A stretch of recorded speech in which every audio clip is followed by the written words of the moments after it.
नमस्कार. तू हिरे माझा मितवा ह्या सिरियलचे एपिसोड पाहण्यासाठी चॅनलला नक्की लाईक करा, सबस्क्राईब करायला विसरू नका. कमेंटमध्ये सांगा की सिरियल कशी वाटली आहे.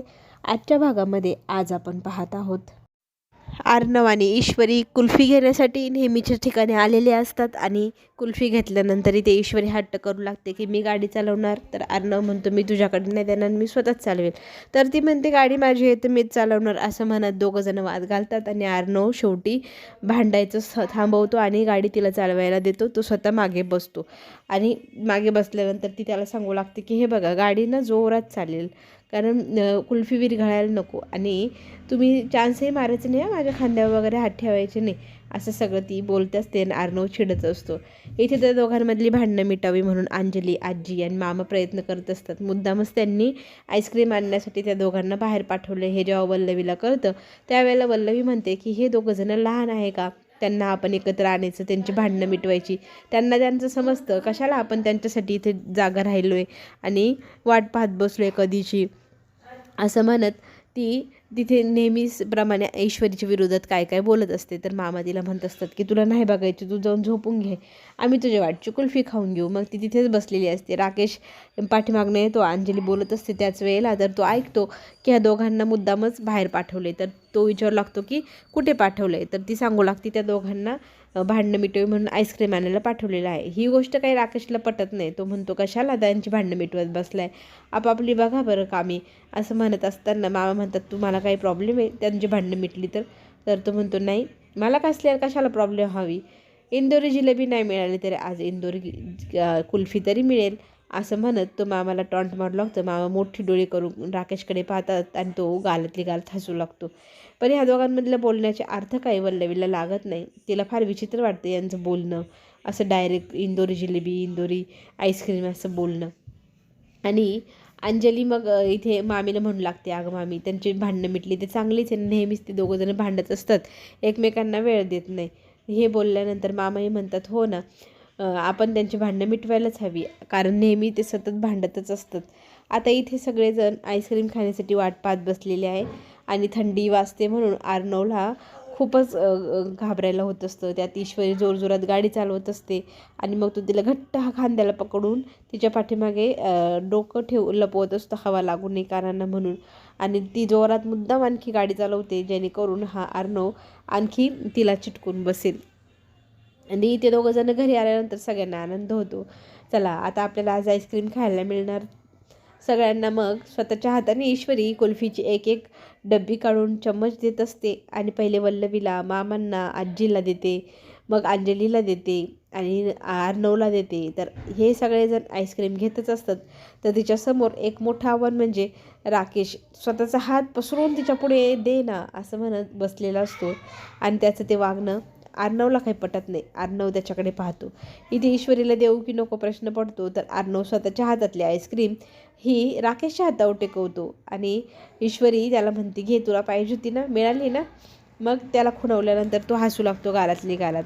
मग ती स्वतःलाही आईस्क्रीम घेते आणि सगळेजण आईस्क्रीम खायला सुरुवातच करणार तितक्यातच सगळेजण आपल्या मामांकडे पाहू लागतात. मामा म्हणू लागतात की खरंच कितीतरी वर्षांनी आपण ही आईस्क्रीम खाल्ली, मला तर खूप छान वाटतं आईस्क्रीम खाऊन. आणि आजी तर म्हणते मी तर भरपूर वर्षांनी खाल्ली. तर इथे राकेश म्हणू लागतो की मला ना एक आता खंत आहे की अर्णवने तोंड गोड केलं बहिणीचं, खीर खाऊ घालून त्यांची भांडणं मिटली, पण मला तर काहीच दिलं नाही तोंड गोड करायला. मग अंजली म्हणते काहीही काय तुमचं. तर तो म्हणतो नाही साली बुवा, मी तर राग भरलो आहे बरं तुमच्यावरती. तरी ते ईश्वरीला म्हणू लागतो की तुमच्या नवऱ्याने तर काय माझं तोंड गोड केलं नाही, तुम्ही तरी करा. मग सगळ्यांना फार विचित्र वाटतं त्याचं हे बोलणं. अंजलीला फार कौतुक वाटतं किती प्रेमळ आहे तिचा नवरा.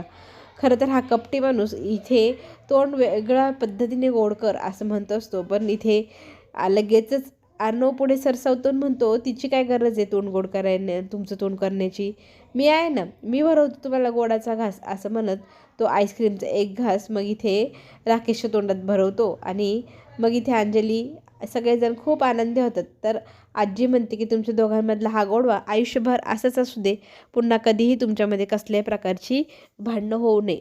राकेश मग इथे म्हणू लागतो की हो ना, मलाही असंच वाटतं आणि आईस्क्रीम आणल्याने किती आनंद आला आहे आपल्या घरामध्ये. हे घर आनंदाने भरून गेलं. आजी म्हणते हो ना, दृष्टच नको लागायला कोणाची आता ह्या आनंदाला. हे घर असंच आनंदी असू दे. आता तर पुढच्या हप्त्यामध्ये मी न ठरवलं आहे, 7वा महिना लागला आहे तर आपल्या अंजलीचं डोहाळे जेवण करायचं असं आजी बोलते. तर बढिया, लगेचच सगळेजण आनंदी होतात आणि सगळे कामं पटापट उरकूया, खूप सुंदर असं आपण डोहाळे जेवण करूया असं सगळेजण आपापल्या पद्धतीने लगेच आपली आपली प्लॅनिंग सांगू लागतं. काय काय करायचं, कसं कसं करायचं. ईश्वरी पण खूप साऱ्या आयडिया देऊ लागते की आपण एकदम बढिया, एकदम मस्त असं डोहाळे जेवण ग्रँड करूया. आणि इथे आपला अर्णव म्हणू लागतो की आजी, आता आपल्या घरात बाळ येणार, बाळ आल्यावर आपल्या आयुष्यात कितीतरी बदल घडणार. राकेश जिजू, तुमच्या आयुष्यात तुमचं बाळ खूप वेगळा बदल एका दिवसात घडवून आणेल. तर तो म्हणतो हो, सगळ्यांच्याच आयुष्यात आणणार आहे माझं बाळ जे काही बदल घडणार ते. आणि इथे एक प्रकारे अर्णवने सांगितलं की बाळ जन्माला आलं की दुसऱ्याच दिवशी तुमच्या नशीब पलटलेलं असेल. इकडे आपल्या आकाश आणि नम्रता दोघंही आईस्क्रीम खाऊन घरी परतलेले असतात. तर ती दरवाजा उघडून बाहेर जाणार त्याच वेळेला तिच्या हातातली अंगठी तिला दिसते आणि ती म्हणू लागते की ही अंगठी मी आत्ता कुणाला दाखवू शकणार नाही, तर मी ही अंगठी काढून ठेवते. तर तो म्हणतो हो, मी समजू शकतो. आकाशने मग ती अंगठी काढायची परवानगी तिला दिलेली असते आणि ती त्या अंगठीला एकदम घट्ट असं प्रेमाने स्वतःच्या जवळ घेते. त्या अंगठीकडे प्रेमाने पाहत असते. तर इथे आकाश तिला म्हणू लागतो की नको जाऊया ना, इथेच थांब. तर ती म्हणते नको, उशीर होतोय, मी जाते. तर ती जाणार तेव्हाच त्याने तिचा हात घट्ट पकडला, तिच्याकडे डोळ्यात डोळे घालून तिला म्हणू लागला की प्लीज नको जाऊ ना, माझ्याजवळ थांब. असं प्रेमाने म्हणत तिच्या हातात हात घेत एकदम घट्ट अशी मूठ बांधतो आणि म्हणतो माझ्याजवळच थांब ना. ते दोघंजणं बघता बघता इतकी जवळ येऊ लागतात. तिच्या गालावर चुंबन घेण्यासाठी आकाश पुढे सरसवतो. त्याच वेळेला भानावर येत इथे नम्रताने माघार घेतली आणि नको सर, मी जाते असं म्हणत ती लगेचच गाडीतनं खाली उतरते. आकाशीकडनं तिच्याकडे पाहतो. तिला घरात जायची घाई असते. ती मागे वळून पाहते तर आकाश तिला फ्लाइंग किस देतो आणि तीही त्याला मग बाय करते. दोघंही आपापल्या मार्गाने निघून जातात. इथे नम्रता मात्र घरात दबक्या पावलांनी घुसते, दरवाजा बंद करते. कोणी आपल्याला पाहिलं की नाही म्हणून ती सगळीकडे एक नजर टाकते आणि कोणी नाही म्हणून ती लगेचच तिच्या खोलीच्या आत जाते, दरवाजा बंद करते. खरं तर ही सगळी प्रोसेस ना नम्रताच्या आईने पाहिलेली की आपली मुलगी आपल्याला न सांगता घराच्या बाहेरही गेली आणि परतही आली. हा सगळा खेळ तिच्या लक्षात आला आहे. हे दोघंजणं प्रेमात पडले. आता काय करावं हा प्रश्न तिच्या पुढे उभा राहिला आहे. इकडे मात्र एक घटना आता घडणार. खरं तर राकेशने इतकी छान आईस्क्रीम खाल्लेली असते ना, तर अर्णवला म्हणू लागतो की खरंच तू खूप सुंदर आईस्क्रीम आणली. अर्णव म्हणतो हो ना, तुझं बाळ जे येणार आहे ना ते तुझं काळ बनून येणार आहे, त्यामुळे तू आता ही आईस्क्रीमचा आस्वाद घे, पण लवकरच तुझे नशीब पलटणार. तर तो म्हणू लागतो माझं जसं नशीब पलटणार ना तसं मी तुझंही नशीब पलटणारच आहे आणि माझं बाळ जसं माझा काळ बनून येईल तसे तुझाही येऊ शकतो. तर अर्णव म्हणतो ठीक आहे, बघूया कोणाच्या नशिबावर तो काळ बनून येतोय. अर्णवला ओपन चॅलेंज इथे राकेशने दिले. तो सिग्नल आता अर्णवला कळलेलाच नाही आणि अर्णव निघून जातो. इथे मात्र आता धडा शिकवायचा आपल्या ह्या सालेबुवाला असा विचार मनाशी पक्का केला आहे राकेशने.